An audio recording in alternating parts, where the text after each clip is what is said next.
Today we're here with the 750 with the new Rotax 912iS fuel injection engine. We're going to take it up and just do a short takeoff, do a little demo flight, and talk about the new 750 with the Rotax IS engine. I got the master on. I have my radio already turned on. It has a lane A and a lane B, kind of like your mag switch left and right. I've got my engine monitor system. Before I start, I want to make sure my throttle is set at 25% for cold start. I've got it set at 25%. Now I turn on my main fuel pump. Okay, check I got fuel pressure. And I'll turn on the start button.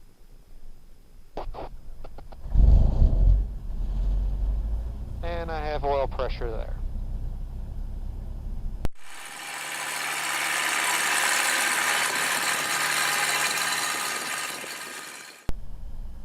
The new Rotax 912iS fuel injection engine is a lot smoother than the traditional 912iS engine with the carbureted engine. It's a lot easier to start, smoother starting.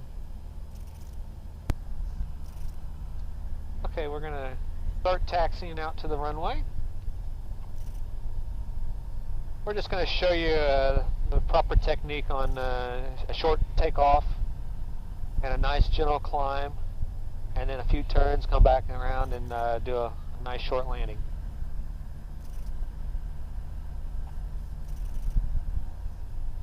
I went up to BC and did the first flight back in November with this new 912iS engine. I flew for about 7 hours and it was flawless. We did not have one squawk, and it just flew beautifully.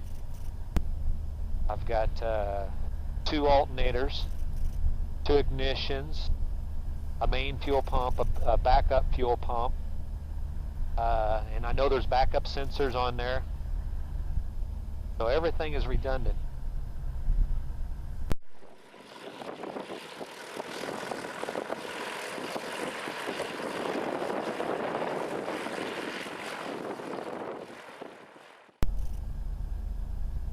And Mexico traffic, Spurbo is going to be back taxiing for runway 18 Mexico. Okay, we have a little bit of wind here, not too, probably 10 to 15 mile an hour winds.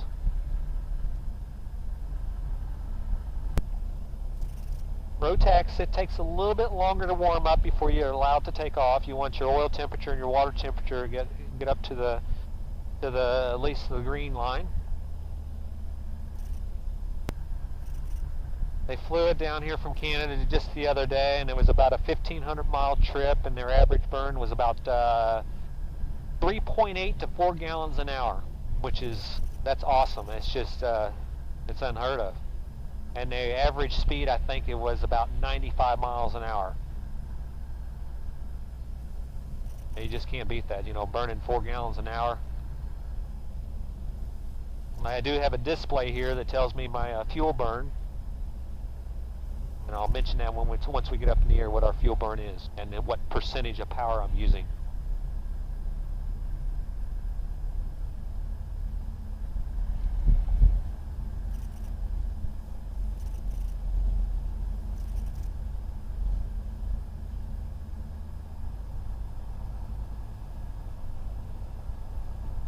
Okay, we're going to run it up. We're going to run it up to 4,000.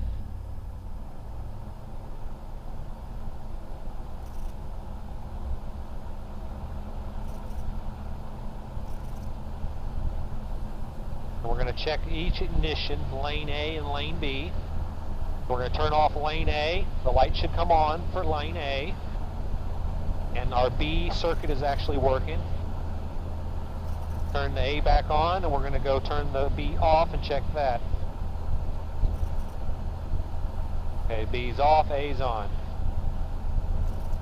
Okay, we're going to turn our B back on, get both ignitions, A for active and the B for standby.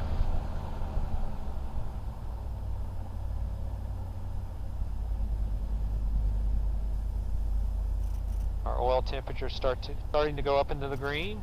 Water temperature's fine. Our main fuel's on. We're going to turn on our auxiliary fuel pump. That's just for takeoff and landing. Check our doors, locks and secure. Controls clear and free. I'm going to lower the flaps just a little bit for a short takeoff. And set our trim.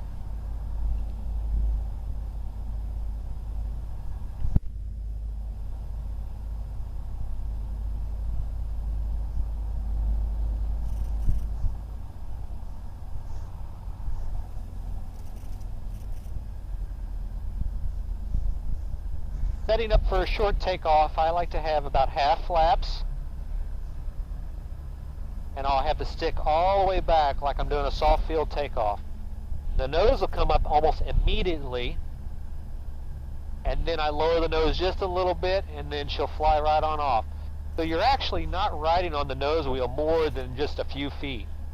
So everybody's wondering, you know, why do you want a tricycle instead of a tail dragger? Well, you don't need a tail dragger in this configuration because your nose is not actually on the ground very long. So I'm going to ease in the power. Brakes are on. Sticks back. Nose comes up instant. I bet I didn't roll 3 feet.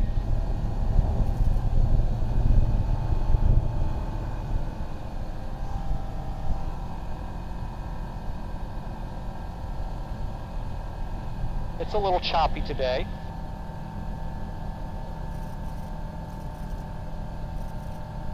It's a nice, stable, smooth engine though. Excellent visibility. I can see right in front of me on both sides. I've got the cutaway on the wing, so when I start on my turns, I can actually see over the wing. We're going to actually do a gradual turn. I like resting my arm on my leg and then just rotating my wrist for the controls. Makes it nice and relaxing. And I won't over control it if it's a bumpy situation because my leg is actually supporting the stick. Mexico traffic, Memo is going to be turning left downwind for runway 18 Mexico. Been a while since I've used 18 just because the winter you just typically don't use a south runway.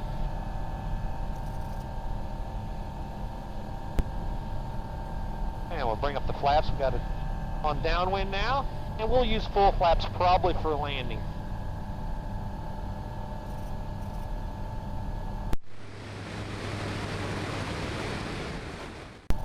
Trimming the nose down a little bit. Right now we're about 90% power, 87%, and we're burning 3.7 gallons an hour. Alright, ease back the stick a little bit to slow this airspeed down a little bit so we can actually deploy a little bit of flaps. Deployed a little bit of flaps. Trim adjustment.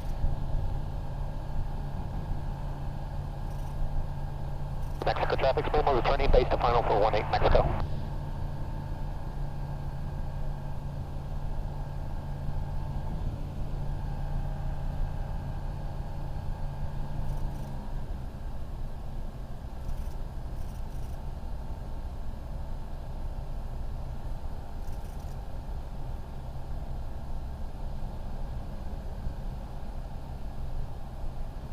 For landing, I like to use full flaps, come in a little bit steeper approach, and then just develop a little higher sink rate than you would typically with a normal airplane, and then control that sink rate with power.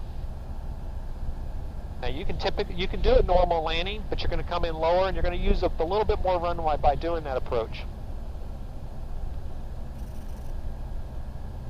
Today, with a little bit of wind, 10 to 15 mile an hour wind down the runway, I will have to keep a little bit of power in.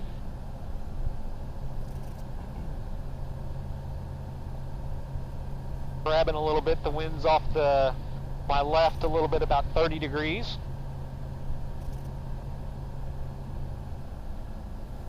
And the Rotax just sounds so nice, very smooth.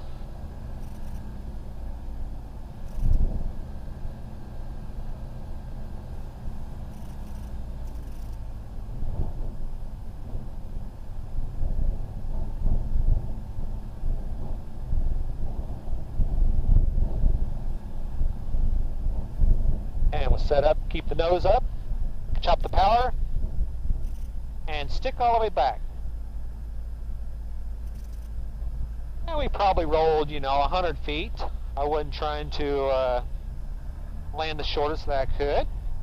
Just a nice, safe landing.